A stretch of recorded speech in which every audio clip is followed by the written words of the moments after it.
up from the dead. Verse 8, but what does it say?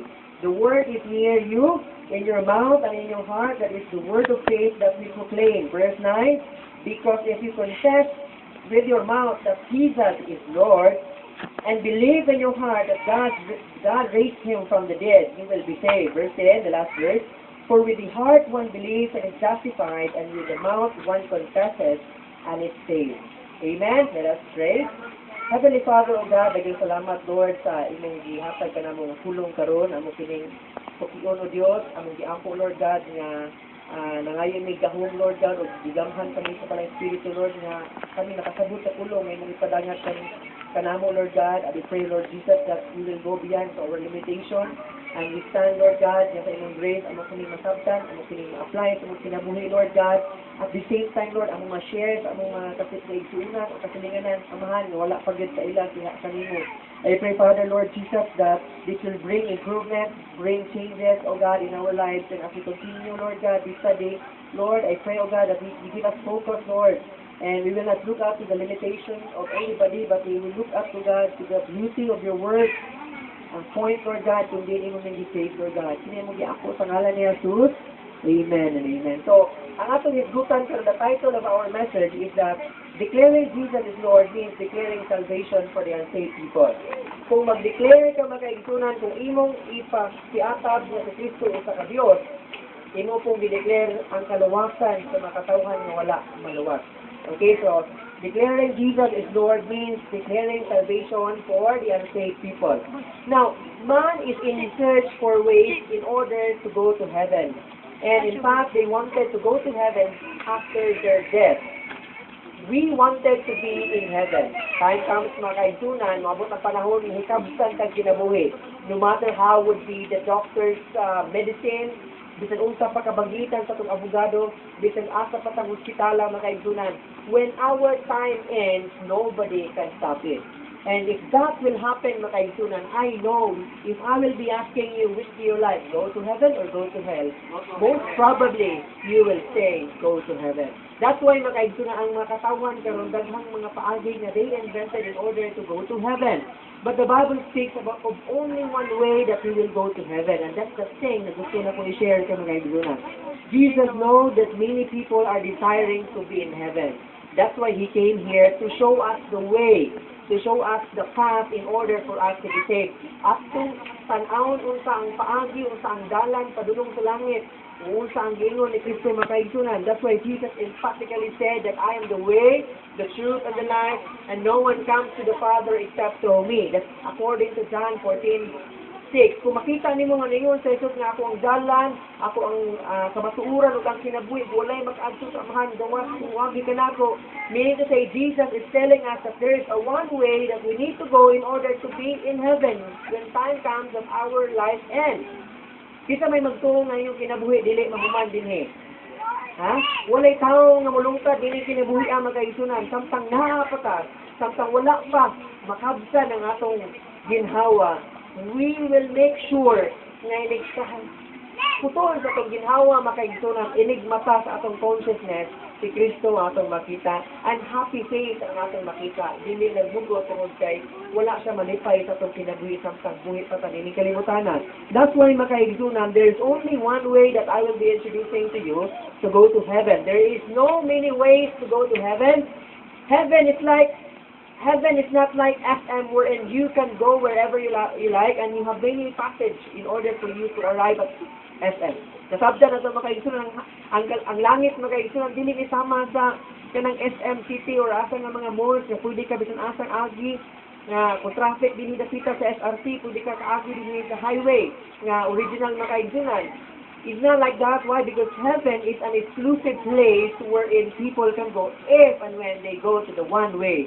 And the one way nga atong gisgutan diri is no other than Jesus when He said in John 14:6 that He is the way. Muna makaigsunan sa Romans 10:1-10, ato ning batbaton, ato ning istoryahan, wherein we will see what kind of people we have right now. Usa naman klaseng mga tao na ata. So it is my intention, okay, that we will be introducing you the way which is or who is Jesus and proclaim His lordship in this city. Are you one of me? Are you one with me when I say that I am here to introduce the one way who is Jesus in the city, and I will continue to declare the Lordship of Jesus in the city. Amen? May kasi makaigsunan na ata din para atong iproklamar nga si Kristo Dios, kung atong kanunay nga atong iproklamar yun nga si Kristo Dios ni ining sudara in the Carter City. Now I have here a question. Ito may ganahan mo atong langit makaigsunan. Amen? Ganahan ka mo atong langit because probably because of the horrors of hell, ganahan ka mo atong langit, or probably because of the grandeur and beauty of heaven, as you imagine, ganahan ka mo atong langit, and that is wrong motive na kaigunan. Many people wanted to go to heaven for a wrong motive, and I tell you, that will not qualify you in going to heaven. Amen ba? Amen. Do you think God will be happy? Ganahan lang kumuha atong langit, Ginoo, tingod kay nindot kay ngadto. Walay kasakit, walay problema, walay kamatay, wala ko maintenance. O ganahan ko mga itong langit, Ginoo, kay di ko ganahan sa impyerno, kay bati kayo, dagang kayo sakit. If God will hear that with the reason why you wanted to go to heaven, God will be disappointed. Why? Because you don't love Him. You are selfish, and you are looking only for yourself. That's why, mga kaigsunan, if you are true Christian, we wanted to be selfless. Why? Because God, Jesus Christ, gave Himself as our model. Diba, si Jesus, wala man na selfish, kulit selfless, na yung lihatag, may kaigsunan nga tumatayon sa itong kinabuhi. So in this way, when we go to heaven and we wanted to desire to be in heaven, ang atong desire is that we wanted to see God face to face. Amen. We wanted to be with Him forever in our lives. Ganahan ta nga makuyog na to ang Dios hangtod sa kahangturan. Naong sa naong, mata sa mata atong magakos ang Dios nga atong pangalagaran karong panahuna. So that is the best reason makaison why you wanted to go to heaven. That's why akong i-share ni karon, so kay ganahan ko nga kitang tanan makasinabot that if you are a Christian, you desire heaven because you love God, not because you wanted to be saved from the penalty of hell, or not because you wanted the beauty of heaven. Amen ba? Because heaven will never be heaven without God, and hell will be heaven if there's God in it. Amen? Because the one thing that made it heaven is the absence of God's power there in His exercise. And what made heaven heaven is because of the power of God. That's why God is the only reason why thing will be bad, why thing will be good. Makaisunan, God allowed something to happen to our life because He has something better, some message for us.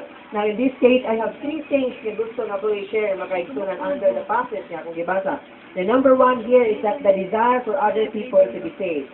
Allow me to read to you verse 1, if you have their Bible. Verse 1, brothers, my heart's desire and prayer to God for them that they may be saved. Ang ako, mga kaigsunan, ang akong tinguha o akong pag-ampong na sila mahimong maluwa. I have a question here, mga kaigsunan. Do you have a heart for the people na maluwas gikan sa tala, maluwas gikan sa bisyo, maluwas gikan sa impyerno? God is telling us that if you are a Christian, you need to have this godly compassion for evangelism, for soul winning, and for gospel sharing. You need to have a desire and prayer for other people na maluwa sila. So if you are here because somebody invited you, that happened because that somebody has a desire and has a love and heart for you. Amen ba? Amen. Because if walay tao nga nagpakabana sa imo kinabuhi, nung bahala kag may impyerno ka, bahala kag di ka kahibaw kung sa gimensahe sa Dios sa imuha. Anyway, I'm sure to go to heaven. Anyway, I can be happy in heaven without you. And that is selfishness. But kung masabta na to ang Ginoo sa verse 1 makaisunan, we need to cultivate a desire for us na si brother, no, akong kinangga, wala pa maadsa sa Ginoo, naapa siya sa naglunang sa bisyo, naglunang sa mga idolatrous na worship. So that's why natay desire sa pag-share sa gospel. That's why if you are here because somebody cared to invite, somebody cared to share to you the gospel, praise God for that life. And soon to come, you will be the same person na nag-invite ka. Yung invite ka sa nakatawan ng imong mailhan. Because you wanted to have this selfless sharing of the gospel. There are many Christians makaigsunan ng mga selfish. Okay? In fact, makaigsunan, they do not want to share the gospel because para nila, sila lang ganahan maluwas. Para nila, ganahan lang sila lang ang panalaginan sa Diyos.